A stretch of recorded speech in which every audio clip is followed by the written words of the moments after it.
भारत बाकायदा तौर पर जंग में उतर चुका है। भारतीय फौज सिर्फ इशारे की मुंतजिर है। आज इंडिया ने स्टैंड 1 पे अपनी आर्म फोर्सेस को कर दिया है और भारतीय नेवल चीफ जो है वो अमेरिका रवाना हुए हैं, यानी कि अब की बार अमेरिका को साथ मिलाकर पाकिस्तान पर टारगेट किलिंग की जाएगी। स्टैंड 1 का मतलब है कि पूरी अफवाज को बता दिया गया है कि 1 घंटे के नोटिस पे आप जंग करने के काबिल होना चाहिए।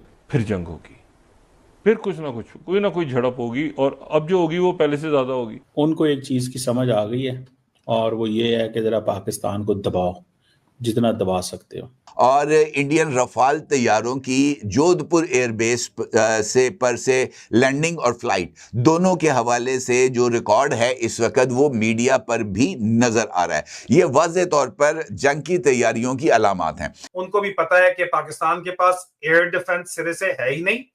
हम अपने वो मिसाइलों से इनको पूरे पाकिस्तान के अंदर कहीं भी मार सकते हैं।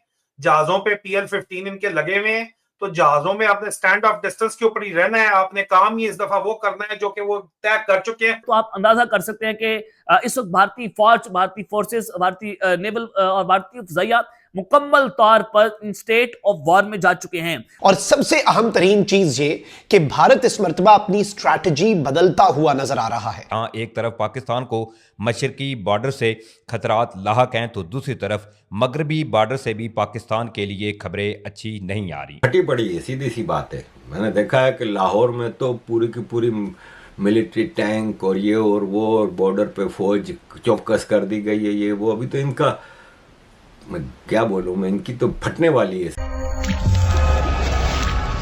नमस्कार दोस्तों, इस वक्त पूरे पाकिस्तान में हाई अलर्ट है। पाकिस्तान खौफ में है कि भारत किसी भी वक्त पाकिस्तान पर हमला कर सकता है, और इस बार भारत बड़ा हमला करेगा क्योंकि भारत इस समय बहुत ज्यादा गुस्से में है। दरअसल दोस्तों, दिल्ली में सोमवार शाम को हुए आतंकी हमले ने पूरे देश को दहला दिया है। इस हमले में 10 लोगों की जान गई है, जिससे हर भारतीय का खून खोल रहा है। सबको पता है ये घटिया हरकत कौन करवा सकता है। इस हमले के बाद भारतीय फौज भी इंतजार में है कब हमले का इशारा मिले और पाकिस्तान को उसकी औकात दिखाई जाए। लेकिन दोस्तों, भारत सरकार ने अभी तक ऐसा कोई इशारा नहीं दिया है कि पाकिस्तान पर हमला करना है, लेकिन फिर भी पाकिस्तानी मीडिया और पाकिस्तानी फौज में डर का माहौल है। तो चलिए दोस्तों, इसी पर आगे पाकिस्तानी मीडिया का रिएक्शन देखते हैं। भारतीय वजीर आजम नरेंद्र सरेंडर की तरफ से एक और धमकी सामने आई है, जिसमें उनकी तरफ से कहा गया नहीं छड़ांगा, लब लब के मारांगा। न सिर्फ नरेंद्र मोदी बल्कि भारतीय वजीर दिफा राजनाथ सिंह की तरफ से भी धमकी अमेज लबो लहजा अख्तियार करते हुए मुमकिन फौजी कार्रवाई का इशारा दिया गया है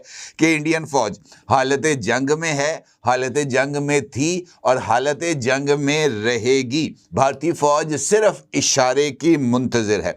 अब भारतीय वजीर आजम हो, भारतीय वजीर दाखिला हो या भारतीय वजीर दिफा और उनके साथ साथ इंडियन मीडिया, ये सब इसी मौके की ताक में थे कि शायद कोई कार्रवाई हो, या जो फॉल्स फ्लैग के इशारे दिए जा रहे थे वो फॉल्स फ्लैग ड्रामा स्टेज हो और उसके साथ ही जनाब पाकिस्तान के ऊपर हल्ला बोला जाए। अब ये ऐसी सूरत हाल है जिससे कोई भी मुल्क लाताल्लुक नहीं हो सकता, और पाकिस्तान का तो बॉर्डर इंडिया के साथ लगता है, तवील तरीन बॉर्डर इंडिया के साथ लगता है। तो ऐसी सूरत हाल में पाकिस्तान अपने जवाबी रद्द अमल से तो किसी भी तौर पर लाताल्लुक नहीं हो सकता। इस सूरत हाल में एक जानिब पाकिस्तान की एयर स्पेस को बंद करने अगले 48 घंटे के लिए ये खबर सामने आई है, और उसके साथ साथ ये जो मोटरवे है पाकिस्तान की, इसके ऊपर मिलिट्री मूवमेंट भी नज़र आई है। यानी फ़ौजी दस्ते जो है वो मूव करते हुए अपने साजो सामान के साथ बॉर्डर एरिया की तरफ जाते हुए नज़र आए हैं, और इस हवाले से सोशल मीडिया पर चंद वीडियोस भी मौजूद हैं। अब इस सूरत हाल में सवाल है, बड़ा ही इम्पोर्टेंट सवाल है कि वो चंद जिसका इंतज़ार नरेंद्र मोदी ने अपने ज़हन में सोच रखा था, वो चंद अब कब चढ़ेगा, और उस चंद के जो असरात हैं वो किस वक्त तक हमारे सामने आएंगे। क्या भारत इस वक्त पाकिस्तान को बड़ा सरप्राइज देने जा रहा है? और सबसे अहम तरीन चीज ये कि भारत इस मर्तबा अपनी स्ट्रैटेजी बदलता हुआ नजर आ रहा है। इसे एनालाइज करना और वर्डिंग जो इस्तेमाल हुई है उसे समझना इस वक्त बहुत जरूरी है, क्योंकि भारत ने एक तरफ तो अपने बॉर्डर एरियाज की फजाई हुदूद बंद की है। याद रखिएगा, ट्राई सर्विसेज एक्सरसाइजेस खत्म हो चुकी हैं। अब जो नोटम्स हैं वो ऑपरेशनल रीजंस की वजह से ही हैं, और उसमें जो भी रीडिप्लॉयमेंट या जो भी उन्होंने करना है, तो फजाई हुदूद बंद और शहरियों के लिए एडवाइजरी जारी हो चुकी है। एंड इवन अब इंडियन एनालिस्ट्स और इंडियन जो मीडिया है वो द नेक्स्ट 72 आवर्स, अगले 72 घंटों के हवाले से तशवीशनाक डेवलपमेंट सामने रख रहा है। सबसे पहले तो नाज़रीन इकराम, आप इस चीज को भी समझें कि नई दिल्ली में होने वाला जो हमला है उसके बाद भारत ने 2 दिन बाद कैबिनेट कमेटी ऑन सिक्योरिटी का इजलास बुलाया। ये अहम भी है, इसकी इंपॉर्टेंस बढ़ जाती है, क्योंकि लास्ट टाइम इंडिया ने बहुत कुछ जल्दी जल्दी में सब कुछ किया था और पाकिस्तान पर भी डायरेक्ट ब्लेम शिफ्ट कर दिया, जिसकी वजह से दुनिया भर में भारत का मजाक बना और यह सवाल हुआ कि भाई आप लोग कर क्या रहे हो, 2 मिनट में आपने फैसला कर लिया।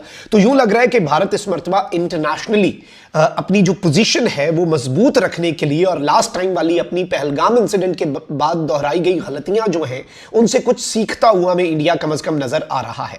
सबसे पहले नाज़रीन इकराम, नरेंद्र मोदी ने ये जो हाई लेवल मीटिंग बुलाई है, इसमें सबसे बड़ी चीज तो यह है कि गवर्नमेंट ने जो लाल किले के करीब गाड़ी का ब्लास्ट था उसे टेररिस्ट इंसिडेंट करार दिया, और इसमें एक करारदाद जो है वो पास की गई है जिसमें कहा गया है कि हम स्विफ्ट जस्टिस लाएंगे प्रेपरेटर्स और स्पॉन्सर्स, यानी ये दहशतगर्दी करने वाले और इनके स्पॉन्सर्स और इनके सहूलतकार। अब याद रखिएगा कि पहलगाम इंसिडेंट के बाद इंडिया ने डायरेक्टली पाकिस्तान का नाम भी लिया था कैबिनेट कमेटी ऑफ सिक्योरिटी जो है उसके एलामिये में, लेकिन इस मरतबा इंडिया ने पाकिस्तान का नाम लेना अवॉइड किया। लेकिन इंडिया की जंगी तैयारियां, इंडिया की इंक्रीज्ड मूवमेंट और डिप्लॉयमेंट्स कुछ और बता रही हैं। सबसे अहम तरीन चीज यह नाज़रीन इकराम कि इसमें एग्जैक्ट ये लिखा गया कि जी एक हीलियस टेररिस्ट इंसिडेंट हुआ जो कि एंटी नेशनल फोर्सेस जो है उनकी तरफ से किया गया। अब ये एंटी नेशनल यानी मुल्क दुश्मन फोर्सेस हैं, अब ये कौन है ये इन्होंने इसमें मेंशन नहीं किया।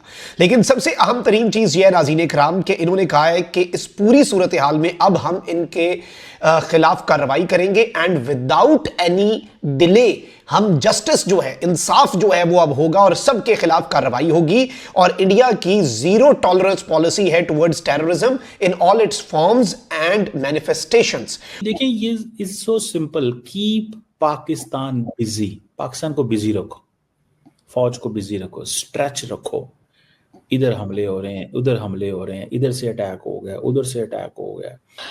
सर ये भी तो हो सकता है कि पाकिस्तान के अंदर से ही लोग इनकी मदद कर रहे हों, पाकिस्तान के अंदर ही ऐसे लोग हों जो चाहते हैं कि अफगानिस्तान की तरफ से या भारत की तरफ से पाकिस्तान के ऊपर किसी न किसी तरह का अटैक चलता रहे, टेंशन बनी रहे, बॉर्डर पे भी टेंशन बनी रहे, क्योंकि इससे इन लोगों को तरह तरह की पोस्ट लेने का मौका मिल जाता है, इनको ये बताने का मौका मिल जाता है कि हम तो बड़े खतरे में हैं और हमारे पास जितने भी हमारे पास पैसे हैं या कहीं से आते हैं कुछ भी है वो सबका सब हमें सिर्फ डिफेंस पे लगा देना है। हमारे यहाँ सिर्फ और सिर्फ डिफेंस को फोकस किया जाता है। तो मैं उनके राइट एंड रॉन्ग दोनों को मैं मिक्स नहीं करता। अगर वो कहीं पे गलत कर रहे हैं तो उसको गलत कहें, लेकिन द पॉइंट इज कि आप अपनी ही फौज के ऊपर क्वेश्चन मार्क ये लगा दें कि हमारी फौज दहशतगर्द बनाती है, अपने बंदे मरवाती है और ताकि हम जो कुछ लोग हैं उससे फायदा उठाते रहें, तो फिर the game is over, the job is done. जिसने जो करना था उसने कर दिया।